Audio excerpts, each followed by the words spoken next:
केंद्र सरकार अब एंटी हेट स्पीच कानून लाने की तैयारी में है, जिससे ये पैरामीटर सेट किए जाएंगे कि आखिर कौन से पोस्ट के कंटेंट समाज में किसी तरह का द्वेष निर्माण करने वाले हैं और कौन से कंटेंट फ्रीडम ऑफ स्पीच के अंडर आएंगे।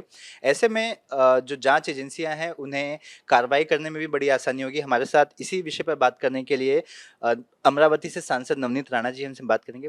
मैम, इस कानून की पहल जो केंद्र ने की है, इस पर आपकी क्या प्रतिक्रिया है?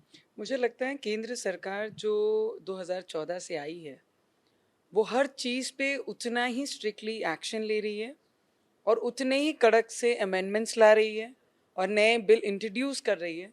मुझे लगता है जो कई सालों से ये देश में नहीं हुआ, पर ये सरकार ने पिछले 8 सालों से करा। क्योंकि पिछली बार मैंने एक पार्लियामेंट में किसी को कहते हुए सुना कि अब ये छोड़ दीजिए कि 70 साल में क्या किया, 7 साल में अगर तुमने कोशिश की होती तो बहुत कुछ कर लेते। मैंने जो ये 3 साल में देखा और इसके पहले 5 साल में, मैं तो सर हारी भी मोदी जी के वेव की वजह से 2014 में।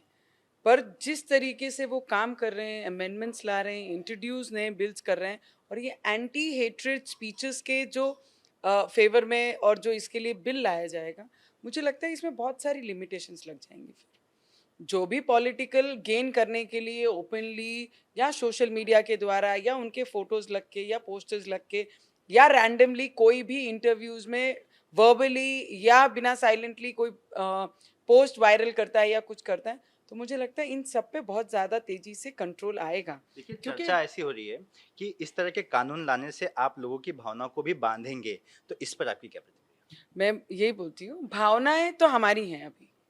मैं आपको ये बोलती हूँ कि मैं अपने हिंदू धर्म का मैं प्रचार प्रसार करूंगी। ये हेट्रेट निर्माण नहीं करती है, ये एंटी ये स्पीचेस नहीं है, तो यहाँ तक तो ठीक है। पर मैं मेरे प्रचार करते समय मैं तुम्हारा नहीं होने दूंगी, तो हेट्रेट निर्माण होती है। तो इस चीज़ों पे अगर रिस्ट्रिक्शंस लाएंगे तो मुझे लगता है कानूनी तरीकों में भी इजी उनको रहेगा प्रशासन को काम करना, और वो गाइडलाइंस के अनुसार वो उस पर काम कर सकते हैं। तो मुझे लगता है yes, it is a very good bill. अगर केंद्र इस बारे में सोच रही है तो 100% हम तो रहेंगे ही समर्थन में जब भी पार्लियामेंट में ये बिल आएगा। पर जो भी अब तक हेट्रेट निर्माण करने की जिन्होंने भी स्पीचेस दिए, ये आज से नहीं है सर, मैम, पिछले कुछ कई सालों से है। अभी आपने कहा कि केंद्र सरकार अगर ला रही तो हम तो हैं ही साथ में। Yes. तो ये वाली फीलिंग के साथ आप इसका समर्थन करें, या फिर आप सच में मानती हैं कि ये चीज़ें आने से समाज में जिस तरह के जो पोस्ट की वजह से राइट्स हो जाते हैं, बाकी की चीज़ें हो जाती हैं, तो उस पर नियंत्रण आएगा?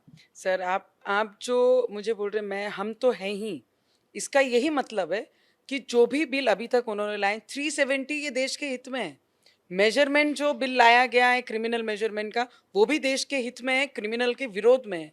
अगर ऐसे बिल आते हैं तो यस, मैं तो हूं ही ये सरकार के साथ। और ऐसी हेट्रेट करने वाले स्पीचेस के माध्यम से अगर देश में अशांति फैलती है, अगर लोगों में हेट्रेट निर्माण होता है, अगर भाईचारे में फर्क पड़ता है, तो ऐसी चीजों के लिए, ऐसी घटनाओं को रोकने के लिए यस, एंटी स्पीचेस जो हैं, हेट्रेट जो निर्माण करती हैं, वो आना चाहिए और उसके समर्थन में हम जरूर रहेंगे। मैम, अब बात की जाए अमरावती उमेश कोले हत्या मामले की। डॉक्टर आरती सिंह जो कमिश्नर हैं, उन पे आपने कहा था कि शुरुआत में मामला दबाने की कोशिश की थी। इसी विषय पर जब हमने उनसे बात की, उन्होंने कहा कि हम हर एक एंगल को एक्सप्लोर कर रहे थे।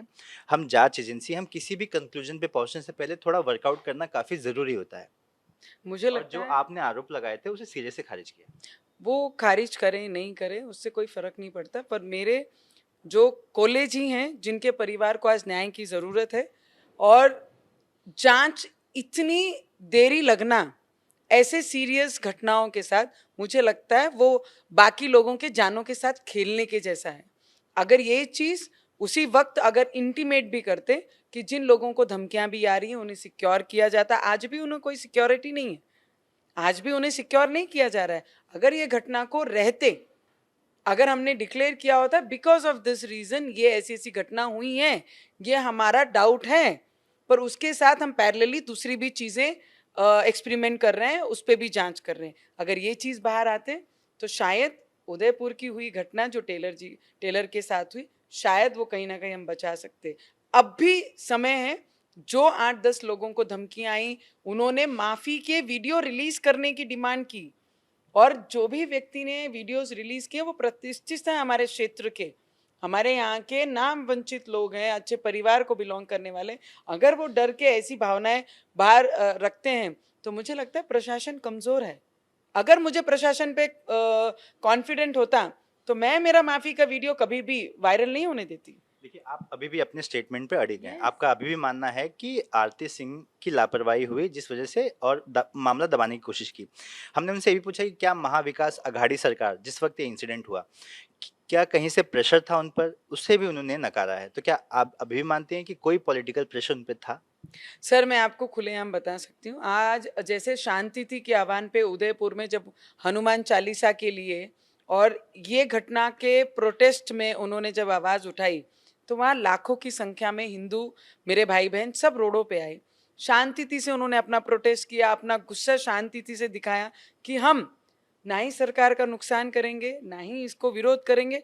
पर आज जब कोल्हे के लिए, जब राजकमल के वहां पर जब शांतिपूर्वक सभा लेने का ठहराया गया कि स्टेज लगाया जाएगा, वहां अपनी अपनी विचारधाराएं हम रखेंगे और उसके बाद उन्हें श्रद्धांजलि अर्पण करेंगे, क्यों परमिशन नहीं दी गई?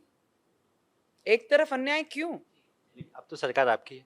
मैं वही कह रही हूँ आपको, सरकार में अभी भी जो डिपार्टमेंट है वो आने बाकी हैं सर, जिनके कंट्रोल में ये सब होता है। जिस दिन कंट्रोल में आ जाएगा, तो हम उतने ही फोर्स से आगे लोगों के हित में काम करने के लिए आगे बढ़ेंगे। तो जितनी भी बातें वो बोल रही हैं, उन्होंने उनकी, कोई ये नहीं बोलेगा कि हाँ मैंने गलती की है, मुझे माफ कर दो। ऐसे जब भी इंसान तो बोलता है, आपका जब मानना है कवर अप है? 100% पूरा कवर अप है सर, और वो बहुत अच्छी तरीके से जानती है कवर अप कैसे करना है। पर इस बार उन्हें कवर अप करने नहीं देंगे। इसकी जांच जो एनआईए के द्वारा अमरावती के जो सब्जेक्ट में हुई है, तो मैं ये भी उनके साथ में रिक्वेस्ट करूंगी, डिमांड करूंगी कि उसके साथ में आरती सिंह की भी जांच होनी बहुत जरूरी है। एक तो करने वाला गुनहगार है, उसी के लेवल का गुनहगार वो व्यक्ति है जो गुनाह को छुपाता है। तो आप इस मामले में मुख्यमंत्री से भी बात करेंगी कि आप स्पेसिफिकली इस आईपीएस की भूमिका पर जांच करें, जिन्होंने इस इतने संगीन आरोप को दबाने की कोशिश की? इस आईपीएस पे बहुत सारी और भी इन्वेस्टिगेशन शुरू है। आईपीएस पहली बार मेरे नज़र में ऐसे आए हैं जो सरकार के प्रेशर में काम कर रहे हैं। मुझे लगता है हम तो सैल्यूट करते हैं आईएएस और आईपीएस को। उनके कामों को देखकर हम भी प्रेरणा लेते हैं कि ऐसे डेडिकेटेड अपने क्षेत्र के लिए, अपने डिपार्टमेंट के, अपने लोगों के लिए रहना चाहिए। पर ये पहले ऐसी पुलिस अधिकारी हैं, कमिश्नर ऑफ पुलिस अमरावती, जो पार्टी की एज ए वर्कर करके उन्होंने ये क्षेत्र में काम किया। कौन सी पिछले पार्टी? कांग्रेस पार्टी की जिस तरीके से सरकार थी महाविकास अघाड़ी की, उनके ही कहने पे हर चीज उन्होंने यहाँ पर विरोध में, एंटी जो गवर्नमेंट के थे उनके विरोध में उन्होंने स्टार्टिंग से वही काम किया है सर। धन्यवाद। तो हमारे साथ नवनीत राणा जी जो बता रहे थे कि जो भी बयान अमरावती की कमिश्नर आरती सिंह दे रही हैं, वो एक कवर अप है और उन पर कार्रवाई हो। उनके जो भी उन्होंने इस मामले को दबाने की कोशिश की, उनके उस रोल की जांच हो, इसकी मांग वो करेंगी। कैमरामैन सूरज पांडे के साथ सूरज ओझा, एबीपी न्यूज़, अमरावती।